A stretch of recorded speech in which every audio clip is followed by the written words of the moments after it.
Hello everyone, in today's video I'll show you on how you can change or add color in Prusa Slicer. So the first thing that you want to do is to of course import your design. In my case, I'm going to be adding this simple box shape. From there, you want to click on the filaments and then you want to select the color that you want to apply. So in our case, it's going to be color red. Click on OK. And basically, to make sure that our color is applied, you want to make sure that the filament is selected right here. So once again, it's going to be color red.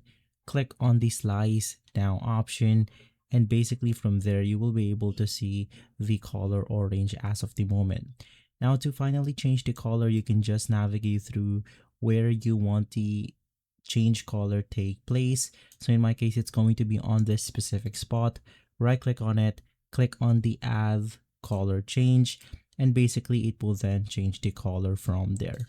You can then keep choosing other colors the way you want to. So in my case, I'm going to be adding another color, and basically you can just continue to do so. If this video has been helpful, leave a like, subscribe, and follow us for more videos like this. Thanks for watching.